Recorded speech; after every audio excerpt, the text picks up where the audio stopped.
Assalamualaikum warahmatullahi wabarakatuh. Perkenalkan, nama saya Zalfa Herfianuri dengan NIM 2308674 dari kelas 1D. Di sini saya akan menjelaskan materi tentang landasan psikologi.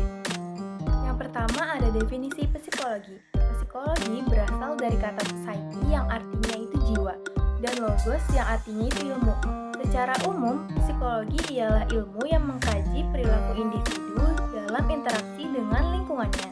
Nah, perilaku yang dimaksud yaitu meliputi jenis motorik, kognitif, konatif, dan afektif. Selanjutnya, definisi psikologi pendidikan. Nah, psikologi pendidikan merupakan suatu ilmu yang membahas tentang tingkah laku, perbuatan manusia dalam berbagai situasi, seperti situasi pendidikan. Nah, psikologi pendidikan itu bertujuan untuk mempelajari tingkah laku yang seharusnya diubah dan dibimbing melalui pendidikan. Selanjutnya, definisi landasan psikologi pendidikan. Landasan psikologi pendidikan adalah kajian tentang dasar-dasar psikologi yang dapat menjadi landasan teori maupun praktek pendidikan.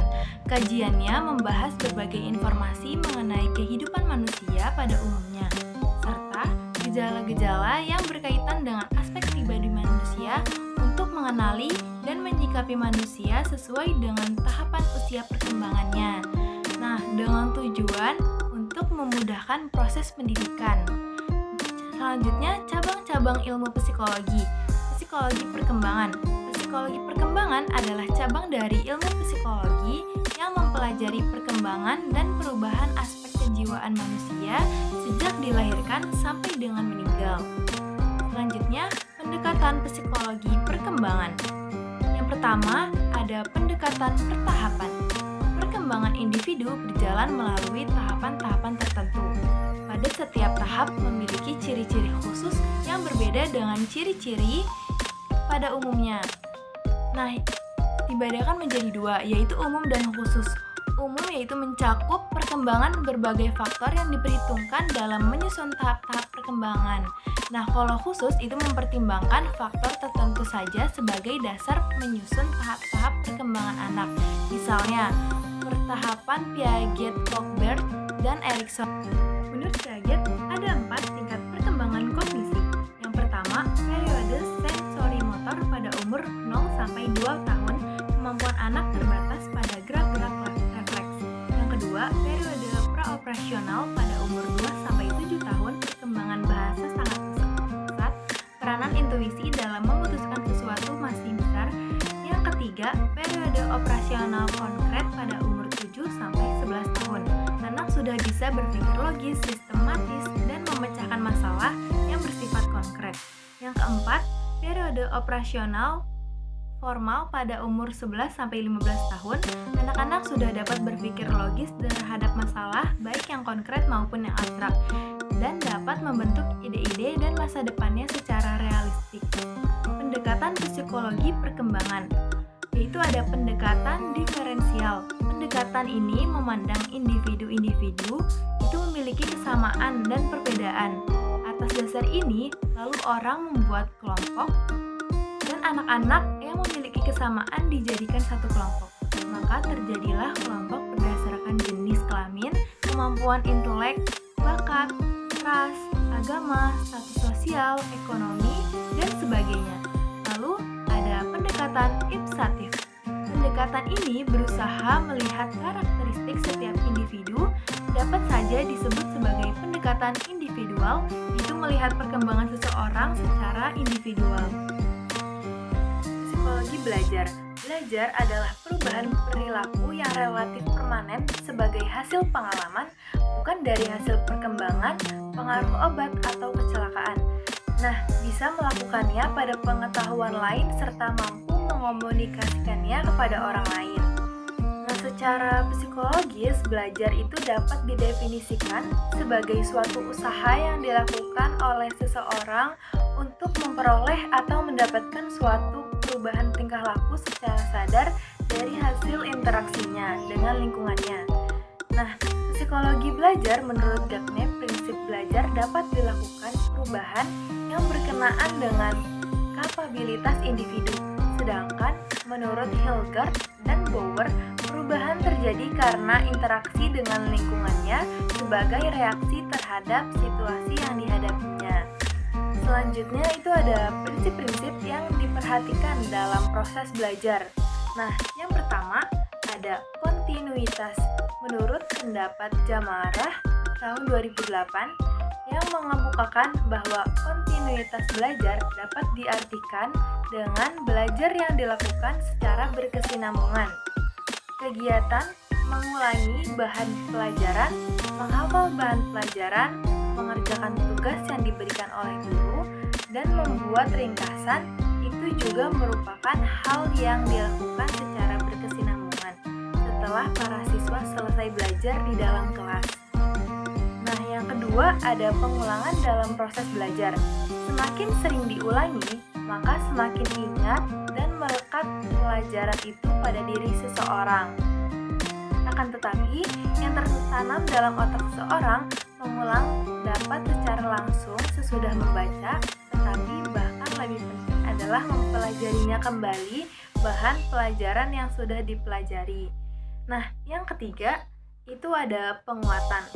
Pemberian penguatan di dalam pembelajaran harus memperhatikan beberapa prinsip, yaitu pemberian penguatan antara lain memberikan kehangatan, memberikan keantusiasan, memberikan kebermaknaan, menghindari respon negatif, memberikan penguatan dengan segera, dan memvariasikan bermacam-macam bentuk penguatannya.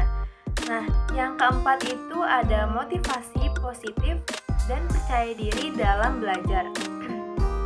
Nah, motivasi belajar artinya itu dorongan dari diri siswa untuk mencapai tujuan belajar. Misalnya, pemahaman materi atau pengembangan materi. Nah, kepercayaan diri ini merupakan faktor yang sangat penting bagi mahasiswa karena sikap percaya diri akan membuat individu merasa menjadi lebih optimis dan lebih percaya diri dan mampu untuk melakukan penyesuaian dengan lingkungan sosialnya atau lingkungan yang ada di sekitarnya. Nah, yang kelima ini ada tersedia materi pembelajaran yang lengkap. Nah, kelengkapan bahan ajar itu sangat membantu bagi pendidik dan peserta didik pada proses pembelajaran untuk supaya tercapai. Nah, kegiatan belajar mengajar itu. Nah, yang keenam ini ada upaya membangkitkan keterampilan intelektual. Nah, keterampilan intelektual adalah kemampuan menggunakan pengetahuan untuk memecahkan masalah. Dalam proses pembelajaran, pengetahuan bersumber dari materi subjek. Elaborasi terhadap materi subjek dilakukan menurut aturan intelektual yang elemennya adalah keterampilan intelektual. Selanjutnya ada psikologi sosial. Menurut Lewis, pengertian sosial ialah suatu hal yang dapat dicapai, dihasilkan, dan ditetapkan dalam suatu proses interaksi yang terjadi sehari-hari antara warga atau masyarakat yang berada di suatu negara dengan pemerintahannya. Psikologi sosial adalah cabang ilmu psikologi yang meneliti dampak atau pengaruh sosial terhadap perilaku manusia. Ciri-ciri psikologi dengan ciri sosial untuk mempelajari pengaruh masyarakat terhadap individu dan antar individu. Dengan demikian, psikologi ini akan mencoba melihat keterkaitan masyarakat dengan kondisi psikologi kehidupan individu. Selanjutnya ada konsep-konsep psikologi sosial. Nah, yang pertama itu ada pembentukan kesan pertama ditentukan oleh A. Kepribadian orang yang diamati, yang B. Perilaku yang tersebut, yang C. Latar belakang situasi waktu mengamati. Yang kedua, ada persepsi diri sendiri bersumber dari perilaku kita yang overt dan persepsi kita terhadap lingkungan, serta banyak dipengaruhi oleh sikap dan perasaan. Sikap muncul bisa secara alami dan dapat juga dengan pengkondisian serta dengan mempelajari sikap para tokoh.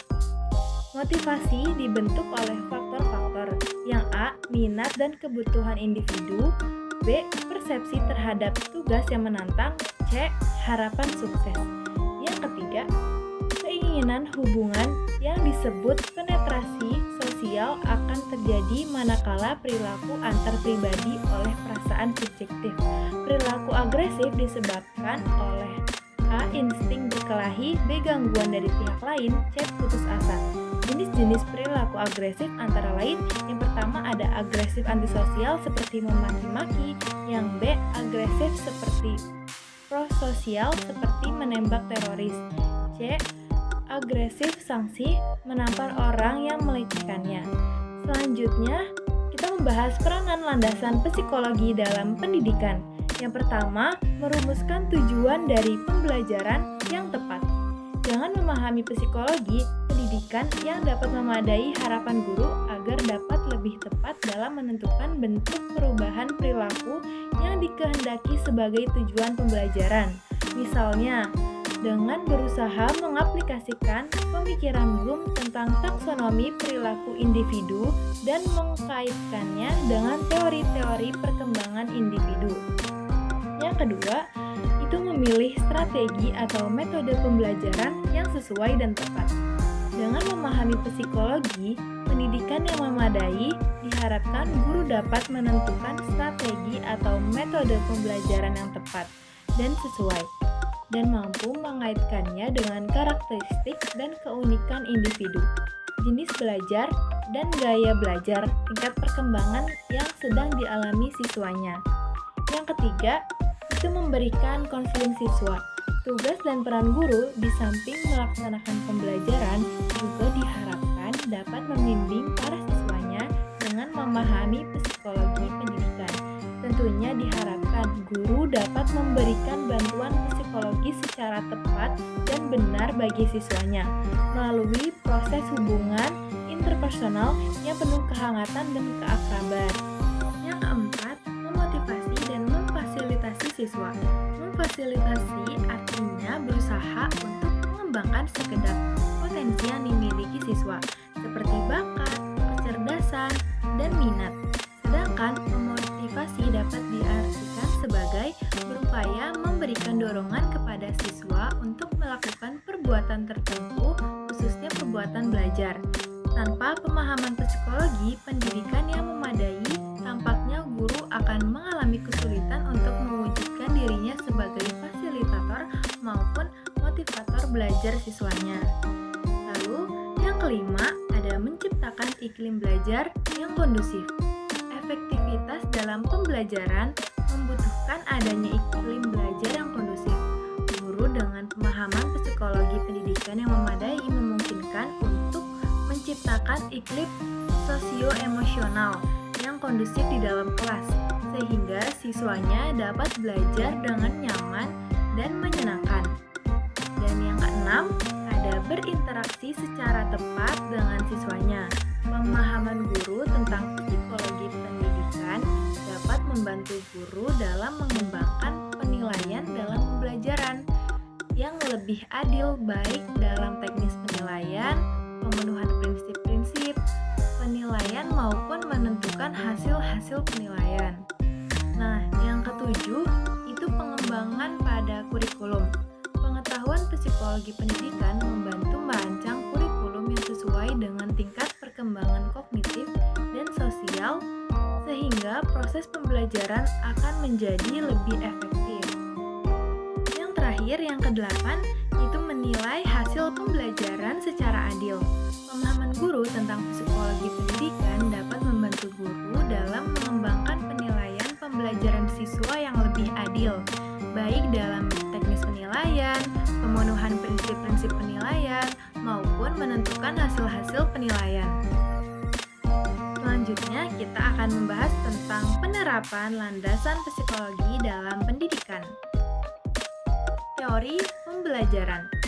Penggunaan teori-teori belajar seperti behaviorisme, konstruktivisme, atau kognitif dalam merancang strategi pengajaran.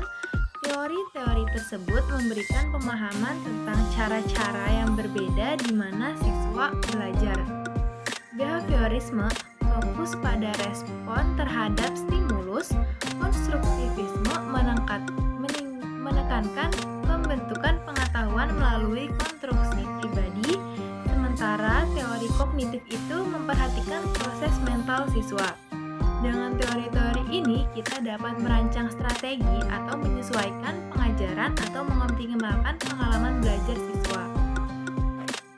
Selanjutnya, multiple intelligence, memahami berbagai jenis kecerdasan pada siswa dan merancang pengajaran yang memperhatikan variasi kecerdasan tersebut. Teori multiple intelligence ini menyoroti berbagai kecerdasan yang dimiliki setiap individu, tidak hanya kecerdasan verbal atau logis matematis, tetapi juga kecerdasan spasial, kinestetik, musikal, interpersonal, dan intrapersonal. Dengan memperhitungkan multiple intelligence, pendidik bisa menyediakan kesempatan bagi siswanya untuk mengeksplorasi dan mengembangkan kecerdasan mereka. Dengan memahami multiple intelligence, pengajaran dapat disesuaikan agar lebih bervariasi dan menyenangkan bagi siswanya. Penerapan pendekatan individual, mengenali kebutuhan individual siswa dan menyesuaikan metode pengajaran dan penilaian sesuai dengan setiap siswa yang memiliki kebutuhan, gaya belajar, dan kemampuan yang berbeda. Pendekatan individual memungkinkan pendidik untuk memahami keunikan setiap siswanya.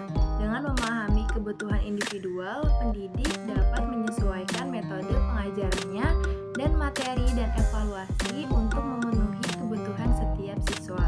Penerapan pendekatan individual dalam pendidikan memungkinkan pendidik untuk mendukung dan pertumbuhan dan perkembangan setiap siswanya, memastikan semua siswa itu memiliki kesempatan yang adil dan mendapatkan bantuan sesuai dengan kebutuhan mereka.